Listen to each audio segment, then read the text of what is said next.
Sairam. Today we are going to learn about physical world of first PUC science physics. In this chapter we are going to discuss about what is science, what is physics, what is a scientific investigation, what are the steps involved in a scientific investigation, the term unification and reduction, scope and excitement of physics, and fundamental forces which arises in nature. Before jumping into the chapter, let me share a story. There was a boy and he was expelled from his school because the teachers were believed that the boy had a mental deficiencies. One day teacher called him and gave a letter. Give this letter to your mother and from tomorrow onwards you no need to come to school. The boy was very happy and he gave that letter to his mother very happily. The mother read that letter loudly. Your son is genius, but we don't have a capable enough teachers to teach your son. Teach yourself. Then she started to teach his son about how to gain knowledge and how to utilize that gain knowledge in practical purposes and how to survive in a society, how to survive in society. Based on these, he became a famous scientist. Guess who? He is Thomas Alva Edison, who invented a bulb. By this, the gaining knowledge is not important. More than that, serving in a society and serve the people is more important. Let's see. What is science? Science is a word derived from a Latin word scientia, which means to know, to acquire a knowledge. And in Hindi and Sanskrit it is called as Vignan, and in Arabic it is called as Ilm, which means to know. Let's see, what is physics? The general analysis of nature conducted to understand how universe behaves, and it is the study of nature and the natural phenomena which we see around us. We see so many wonders around us. For example, twinkling of the stars, formation of rainbow. For example, twinkling of the stars. What is the physical phenomena which is responsible for the twinkling of the stars? The physical phenomena, refraction, is responsible for the twinkling of the stars. If someone say, if you drink hot water in the morning means it will, so many of your disease will be cured. But this is not a scientific investigation. If you have to say that is a scientific investigation means it must involve several interconnected steps. Let's see what are the steps involved in a scientific investigation. Systematic observation, controlled experiment, qualitative and quantitative reasoning, mathematical modeling, verification or falsification of theories. These are the steps involved in a scientific investigation. Let's discuss about all these steps one by one. Scientific investigation. If an apple falling from a tree, that is an observation. If all the apples are falling from a tree means that is systematic observation. And if we drop an apple from a height of, let us say, this is, let us consider this is as earth, and if we drop an apple from a height of x to the ground, it will take some time interval t. It will take some time interval t, and doing that experiment again and again, that is controlled experiment. What is the reason behind that? If we drop an apple from the height x means it will fall towards the earth only. It will not move in the air or going up. That is the force which exists in the universe, that is gravitational force. Here this is Earth's gravitational force. Earth's gravitational force which is responsible for that fact. That is qualitative and quantitative reasoning. What we studied up to here?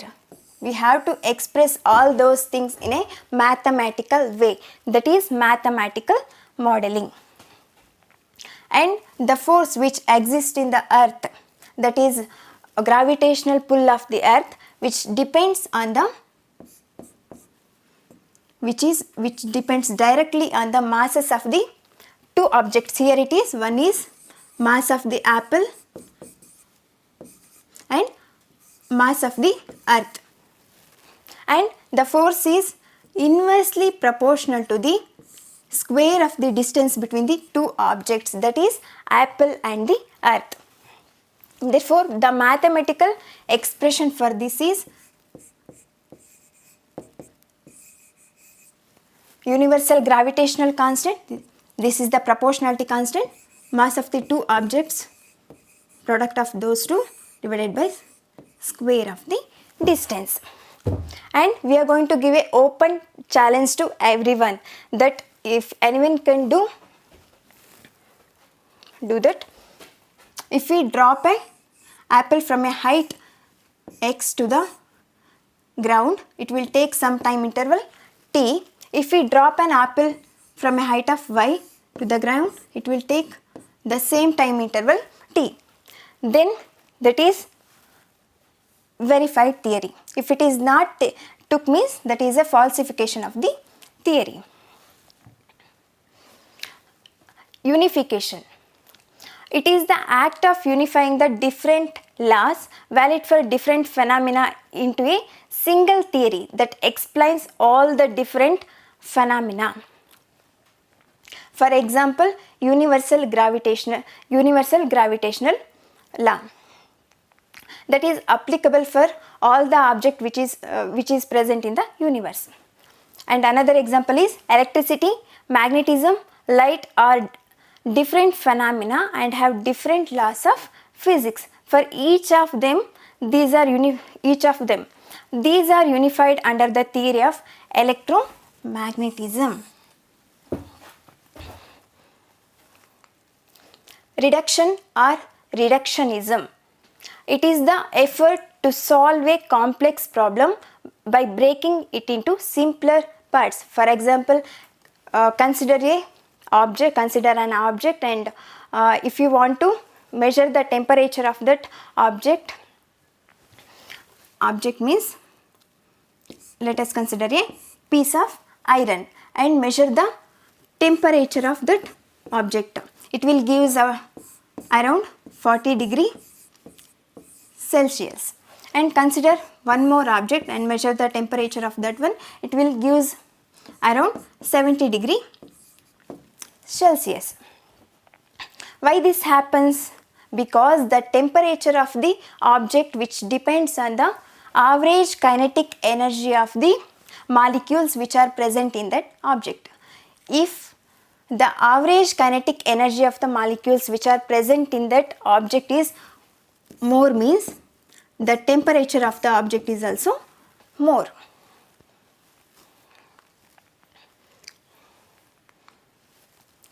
Scope of physics. There are two domains of interest, or macroscopic domain, another is microscopic domain. Let's discuss one by one. Macroscopic domain. Macroscopic domain includes phenomena at the terrestrial and astronomical scales, which means macroscopic domain includes the phenomena which we see around us and above us. Microscopic phenomena. Microscopic domain includes molecular, atomic and nuclear phenomena. For example, radioactive decay. For example, radioactive decay. Excitement of physics. We all are excited about what COVID-19 tell us tomorrow. How it came, where it started,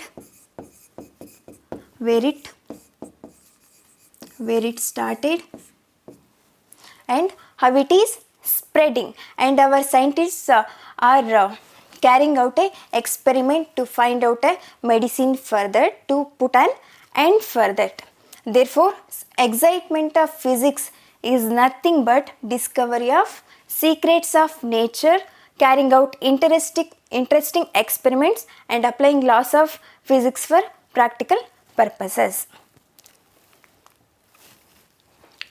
Let us see how physics and technology are interrelated. What is the relation between physics and technology? Technology gives rise to new physics. For example, discovery of heat engine. On the basis of working of heat engine, that physics theory thermodynamics was developed. Similarly, physics generates new technology. For example, semiconductor physics, which includes the information about silicon chip and integrated circuit, which gives rise to a big revolution in a computer field. Therefore, physics and technology are interrelated. Let me tell another example. Based on the controlled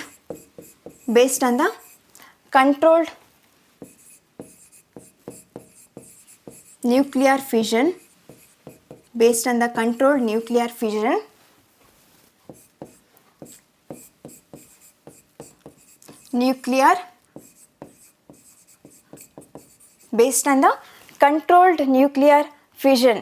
nuclear reactor is developed.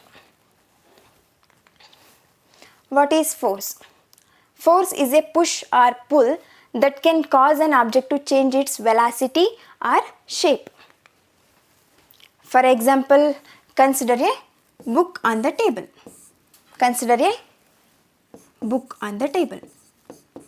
If you bring that book nearer to you, means you have to apply a force. That is nothing but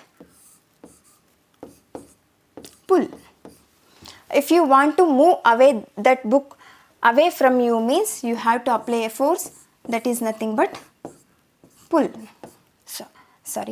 That is nothing but push.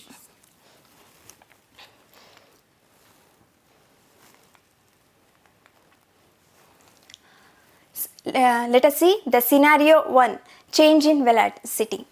In this clip, we can see that the kid is kicking the ball. Before kicking the ball is at rest.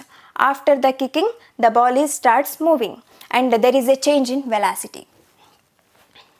Therefore, the application of force will changes the velocity of the object.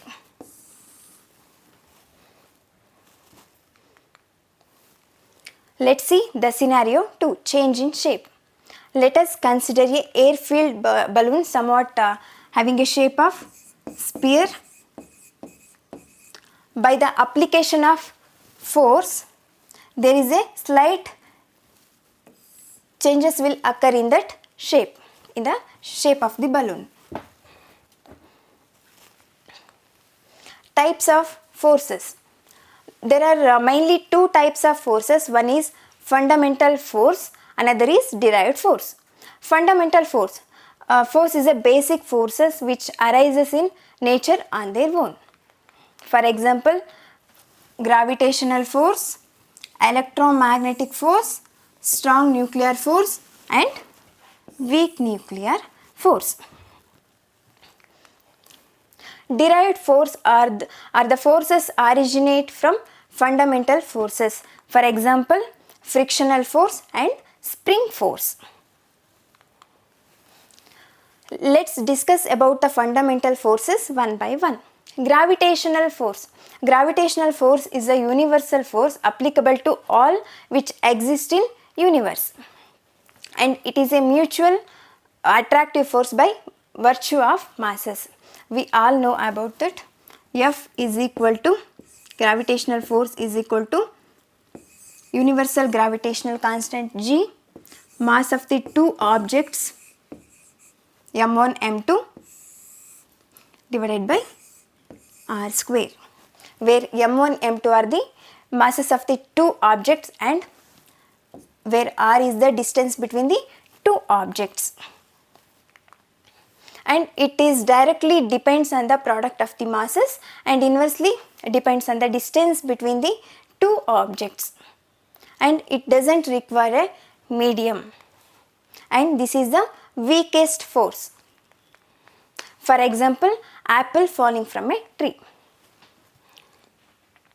Here you can see the apple will falling from a tree towards the earth only. It will not move in a air or going up because of the earth's gravitational pull on the apple. One more example, the moon revolving around the earth. We all know that the moon is the only one natural satellite of the earth. The moon revolving around the earth in its orbit because of the earth's gravitational pull on the moon. If it is gravitational pull of the earth is not on the moon, means it will take the path like this. If this is the orbit of the moon, means it will take path like this.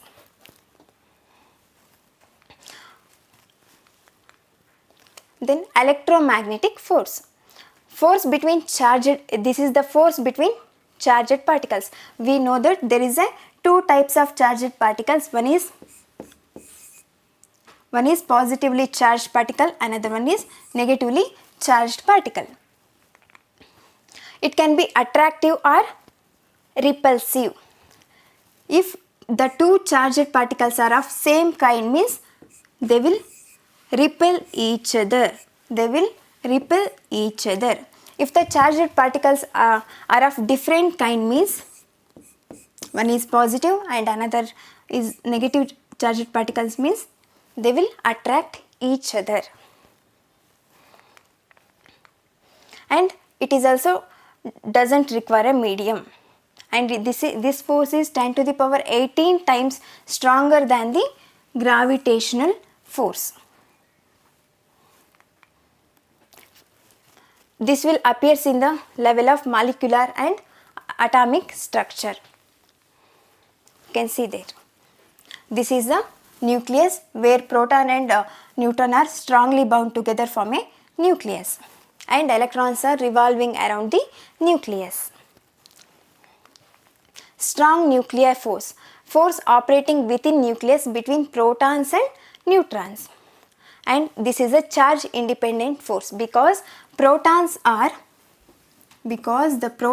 positively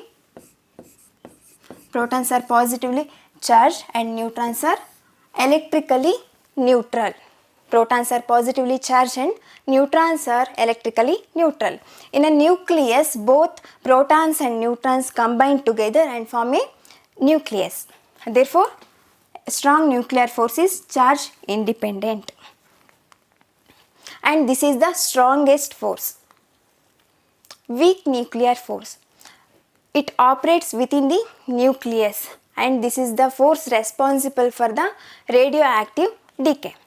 For example, what is radioactive decay? Radioactive decay is nothing but the heavier nucleus disintegrate itself and forming a lighter nuclei with a release of energy. For example, radium-226 is disintegrate itself and forming a two lighter daughter nuclei, radon and helium, with a release of energy. It may be in the form of heat also. Long range and short range forces. Long range forces operates over larger distances. For example, gravitational force and electromagnetic forces.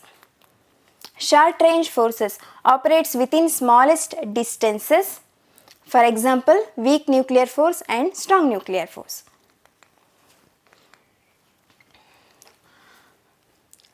What is the relative strength, range and operates among which objects? Let us discuss one by one. Gravitational force having a relative strength of 10 to the power minus 39, and it has a infinite range and it operates all objects in the universe. And weak nuclear force having a relative strength of 10 to the power 13, It's a very short range force and it operates among the some elementary particles. For example, electron and neutrino. And electromagnetic force having a relative strength of 10 to the power minus 2, having a infinite range and operates among charged particles, that may be protons, electrons, etc. Strong nuclear force, it's a short range force, operates with a range of 10 to the power minus 15 meter, having a relative strength of 1. It operates among nucleons, heavier elementary particles. By this we are going to conclude this chapter. I hope you understood the chapter. On the basis of this, I am going to give an assignment. How physics and technology are interrelated. Second one is give some more examples for derived forces. Thank you. Sai Ram.